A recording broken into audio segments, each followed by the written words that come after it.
आपण पत्रकार जे सांगता ते गंभीर आहे। महाराष्ट्राचा मंगल कळस यशवंतराव चव्हाण साहेब 1960 साली घेऊन आले। त्याच्यानंतर सातत्याने या विधानसभेमध्ये सत्ताधारी आणि विरोधक यांचा संघर्ष होत राहिला। कधी कृष्णराव धुळप असायचे, जुने जाणते वसंतदादा पाटील असायचे, वसंतराव नाईक असायचे, शंभूराज देसाई यांचे वडील असायचे बाळासाहेब देसाई, यशवंतराव मोहिते असायचे, मुंबईचे अनेक हुशार दिघे साहेबांसारखे सुब्रमण्यम सारखे मंत्री असायचे।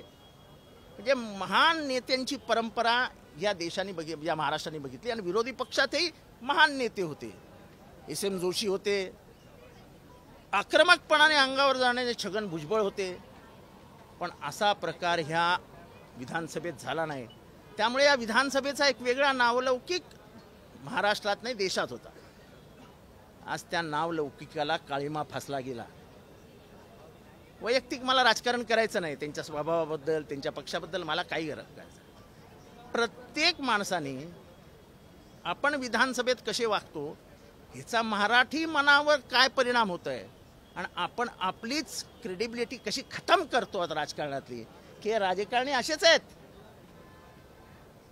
ह्यांना संस्कारच नाही आहेत, ते कसेही वागू शकतात। हे जेव्हा जनता बोलायला लागेल तेव्हा इथे बसलेली ती लोकशाहीची देवता आहे ना ती रडेल। हे नुसतं सभागृह नाही आहे, हे लोकशाहीचं मंदिर आहे। ह्या लोकशाहीच्या मंदिरामध्ये लोकशाहीची आणि संविधानाचं रक्षण करण्यासाठी लोकांच्या सुखदुःखामध्ये सहभागी होण्यासाठी पाठवतं।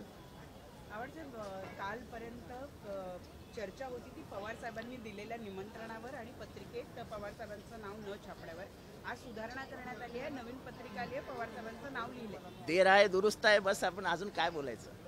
तुम्ही त्यांच्या गावात जाता त्यांचंच नाव टाकत नाही आणि त्या गावचा पाटील इतक्या मोठाचा मनाचा असतो की तुम्ही कोण आहात, पण तुम्ही माझ्या घरात आलेला आहात, म्हणजे माझ्या बारामतीत आलेला आहेत, तर माझ्या घरी जेवायला या, ते मला आवडेल।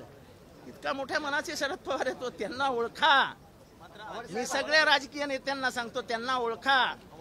तुमच्या अंगाशी आले की नाव शरद पवार सोडून द्या। आता अजित पवारांना शरद पवार यांच्या समोर एकाच व्यासपीठावर पक्षफुटीनंतर यायचं नाही यासाठी हा प्रयत्न केला जातोय का अजित पवारांकडून? मला कोणाबद्दलही काही बोलायचं नाही। महाराष्ट्र सरकारचा कार्यक्रम असेल तर स्थानिक नेतृत्वाचं नाव घातलं पाहिजे अशी प्रथा आणि परंपरा आहे असं मला तरी वाटतं। कारण का ठाण्यात कुठलाही प्रोग्राम झाला तरी मी कितीही मोठा विरोधक असलो, मी समजत नाही मोठा विरोधक, जरी मी विरोधक असलो तरी माझं नाव असतं। तुम्ही उल्लेख केला होता की जनतेचा आता जे भाषेचा स्तर आहे खालावला आहे, शिव्या घातल्या जातात, आज धक्काबुक्की पाहिजे। जो नवोदित राजकारणात येऊन पाहता असं आहे की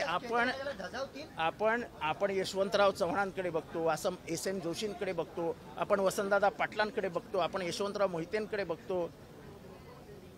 त्यांचं नेतृत्व, त्यांनी उभारलेला महाराष्ट्र आणि मी असा जेव्हा मी विचार करतो त्यांचा आदर्श माझ्या डोळ्यासमोर असतो।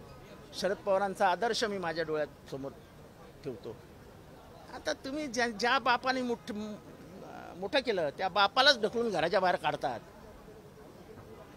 त्यांचे पक्षच ताब्यात घेतात, तर नवोदितांच्या मनावर काय परिणाम होणार? लोकांच्या मनात विश्वासार्हता टिकेल का अशा वागण्याने? मला त्याच्याबद्दल कोणाची विश्वासार्हता किती आहे याच्याबद्दल मला काहीच बोलायचं नाही। पण जे संस्कृतीत बदल झाला राजकीय महाराष्ट्रात गेल्या 2.5 वर्षात, ह्याच्याने महाराष्ट्राचा नावलौकिक पूर्ण जगभरात। सुनील तटकरे